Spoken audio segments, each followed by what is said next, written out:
Perezida William Ruto ni umwe mu bayobozi bafite amateka yihariye mu rugendo rwihariye mu buzima bwa politiki ya Kenya.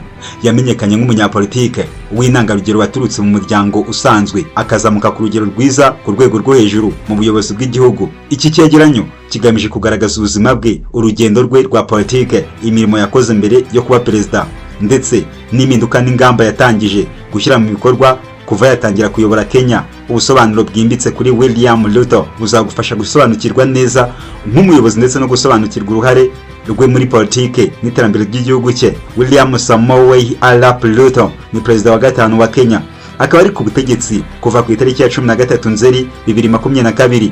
Dore incamake y'amateka ye.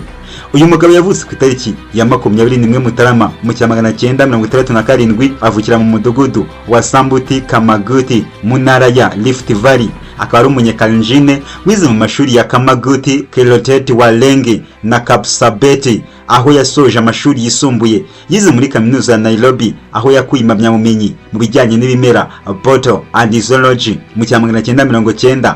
Hanyuma yongeye kwiga kuramwa impamyabumenyi muri MSS muri 2011, arongera kandi abona PhD muri 2018 mu byerekeye ecology y'ibimera. Uyu mugabo yatangiye politiki mu 1992, aho yafashije gushinga itsinda rya Youth for Kano mu 1992 ryashyigikiye Daniel Arap Moi. Yatorewe kuba umudepite mu 1997, ndetse yongeye gutorerwa indi manda muri 2002. Uyu mugabo yabaye minisitiri w'ubutegetsi bw'igihugu muri guverinoma ya Moi muri 2002, ariko nyuma y'amatora ya 2002 yahuye n'imbogamizi muri Kano maze yerekeza muri Orange Democratic Movement muri 2005. Muri 2007 yatorewe kuba umudepite wa Elidore North, aho yagiye akomeza kugira uruhare rukomeye muri politike y'igihugu. Muri 2010 urukiko mpuzamahanga mpanabyaha ICC kwaziye iperereza ku byaha byakozwe nyuma y'amatora ya 2007, aho Ruto yari umwe mu bantu batandatu bashinjwaga kugira uruhare mu bikorwa by'ubwicanyi. Yabaye minisitiri w'ubuhinzi muri 2008 na 2010, ndetse aba minisitiri w'uburezi muri 2010 ndetse na 2011 muri guverinoma ya Mwai Kibaki na Raila Odinga. Muri 2013 yatorewe kuba vice perezida wa mbere wa Kenya, aho yakomeje kuba umuyobozi kugeza muri 2022. Muri 2022 Ruto yatsindiye kuyobora igihugu ku mwanya wa perezida, atsinda Raila Odinga ku majwi 50.49%. Yabaye perezida ku itariki ya 13 Nzeri 2022, nyuma y'uko urukiko rw'ikirenga rwemeje ibyavuye mu matora.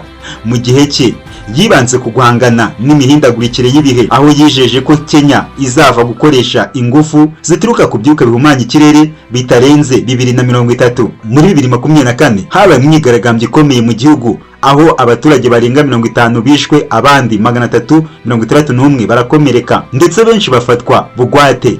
Iyi myigaragambyo yari igamije kwamagana itegeko ry'imisoro rishya no gusaba Perezida William Ruto ngo yegure imyitwarire y'inzego z'umutekano, harimo gukoresha ingufu zidasanzwe. Yateje impaka zikomeye ku buyobozi bwe. Ruto yagiye ashyira imbere umubano mwiza n'ibihugu by'amahanga, aho yasuye Leta Zunze Ubumwe za Amerika muri 2023, akaba umuyobozi wa mbere wa Afurika usuye icyo gihugu mu mwaka wa 2016. Yagaragaje ubushake bwo guteza imbere ingufu zituruka ku butaka, cyane cyane izituruka ku butaka bw'ubushyuhe geothermal energy, ndetse anashishikariza impinduka mu miyoborere y'imari mpuzamahanga. N'itangazo ry'umukuru w'igihugu cya Kenya Perezida William Ruto yavuze ko igihugu cyari kimaze igihe gikoresha amafaranga menshi kurusha ayo cyinjiza, bigatuma habaho umwenda mwinshi.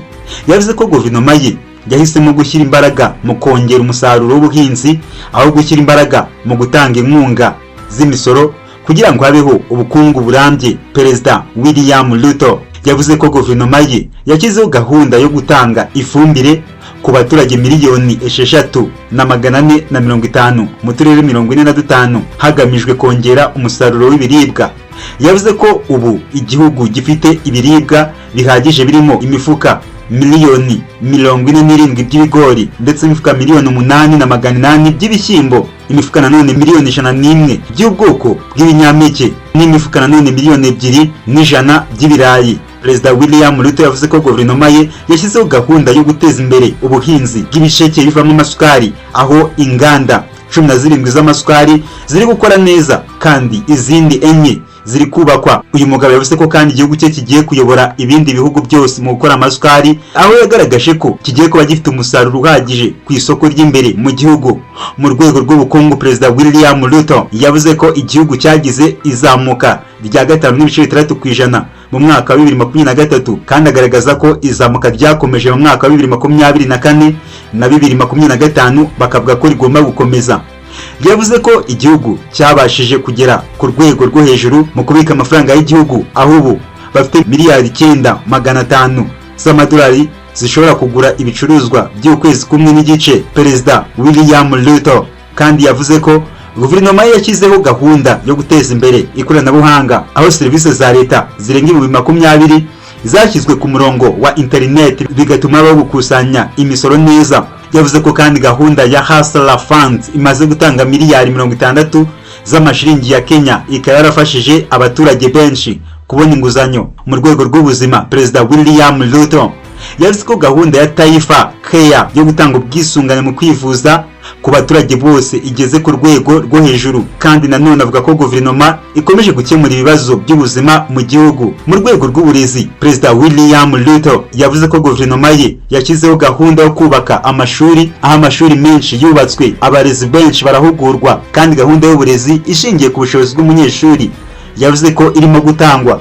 Mu rwego rw'ubukungu, Perezida William Ruto yavuze ko guverinoma ye yashyizeho gahunda yo guteza imbere inganda, aho inganda nyinshi zubatswe, ubuhahirane bw'imbere mu gihugu bwatejwe imbere kandi ubukungu bw'igihugu bukomeje kuzamuka. Perezida William Ruto kandi yavuze ko guverinoma ye yashyizeho gahunda yo guteza imbere ibikorwa remezo, aho ibikorwa remezo byinshi byubatswe, harimo imihanda, ibibuga by'indege n'ibindi bikorwa by'ingenzi mu iterambere ry'igihugu. Mu rwego rw'ubutwererane mpuzamahanga, Perezida William Ruto yavuze ko igihugu cyashyizeho gahunda yo gukorana n'ibihugu byo muri Afurika, aho igihugu cyagize uruhare mu nama ya Afurika ku bijyanye n'imihindagurikire y'ikirere yabereye i Nairobi mu mwaka wa 2023. Mu gusoza, Perezida William Ruto yavuze ko igihugu kiri mu murongo mwiza w'iterambere kandi ko guverinoma izakomeza gushyira imbaraga mu guteza imbere ubukungu, ubuzima, uburezi, ibikorwa remezo n'ubutwererane mpuzamahanga. Reka nkushimire wowe ukomeza gukurikirana ibiganiro bya ISIMU TV.